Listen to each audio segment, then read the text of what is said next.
The guy that promised the Reich wing that they would win so much that they'd get tired of it. We're going to win so much that you're going to get sick and tired of winning. Has created a losing streak for the Republicans of epic proportions. Whether it's Trump getting beat by a guy that he claimed never came out of his basement, DeSantis getting spanked by Mickey Mouse, or the red wave that was aborted ironically by a pro-life movement, Dirty Don and the boys have taken to losing like they are the 2008 Detroit Lions. Too soon, Kid Rock? But wait, the cult of the Mango Moose Knuckle is not done yet. So let's see if they can shake it off as we take a look at a story we know all too well about the bad blood between this American girl and this false god on this episode of Progressive Matters.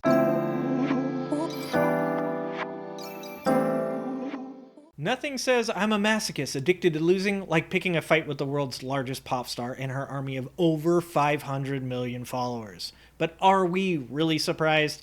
This is a group of people that thought they were going to cancel Beyonce and the boss. And let's not forget, these are also the same people that Trump convinced to take horse dewormer, drink bleach, and ingest aquarium cleaner. I'm not totally convinced that Trump isn't trying to kill these people. But I'll be honest with you. I would rather chug a Stanley Cup full of chlorine than get torn limb from limb by a bunch of swifties while Tay-Tay belts out the tomahawk chop. I'll bend the knee. I don't want that smoke. Now, you might be asking yourself, why would Trump supporters dare tempt the wrath of T-Sizzle? Well, as always, the fan fiction wing of the MAGA cult has been working overtime. And the newest conspiracy theories contain their second favorite hard R word, riggers. And that's right, a bunch of people that claim they stopped watching football almost a decade ago when Colin Kaepernick triggered their inner Karens by kneeling during the national anthem are now claiming that the scripted NFL is positioning Taylor Swift's new beau Travis Kelce to win the Super Bowl so that way she can endorse fellow rigger and partner in crime Joe Biden. Have you ever wondered why or how she blew up like this? Well, around 4 years ago, the Pentagon's Psychological Operations Unit floated turning Taylor Swift into an asset.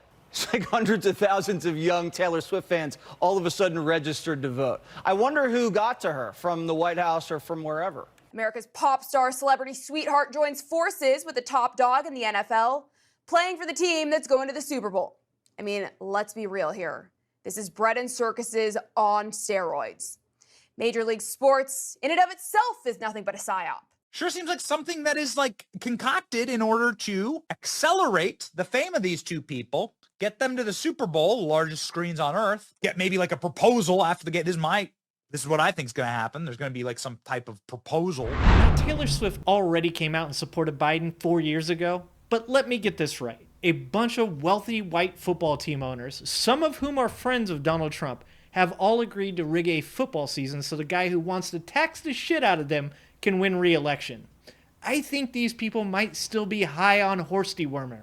And of course, these revelations have brought out grifters, new and old, foreign and domestic. Donald Trump's number one nut licker, Nick Adams, took to Twitter saying, by being on the team that won the AFC Championship, Travis Kelce will receive a bonus check of around $70,000. For those who are wondering why Taylor Swift is dating Travis Kelce, are things beginning to make sense now? To which, of course, community fact-checkers responded, $70,000 represents less than 0.0006% of Taylor Swift's estimated net worth of $1.1 billion. The only thing about this that makes sense is a MAGA cult member struggling to understand math. While Nick Adams had a mouthful of Trump's nuts, Vivek the Snake was busily guzzling Trump's special Kool-Aid, saying, I wonder who's going to win the Super Bowl next month. And I wonder if there's a major presidential endorsement coming from an artificially, culturally propped up couple this fall. Just some wild speculation over here. Let's see how it ages over the next 8 months. This, of course, comes from a guy that is about as real as Ron DeSantis' chances of ever becoming the president of the United States. Let's be honest. MAGA Republicans are doing what every loser in their party does as the inevitable approaches. They're spinning endless versions of reality in the hopes that the poorly educated masses of misogynistic, hate-filled, fearful cult members will continue to funnel money into their bank accounts. Taylor Swift scares the shit out of them. A strong woman with a ton of influence that threatens to put an end to their bullshit once and for all. The only defense that they can contrive is to convince their sheep-like followers that nothing is real. If MAGA Republicans were smart, they would move to Russia with their Mandarin Messiah now. Because if Taylor Swift ever decides to run for president, she will win by a landslide. But if you are planning on sticking around, check out this video of this crazy Trump supporter that suggests hanging the president. Stay safe out there, and remember, get educated and get out and vote.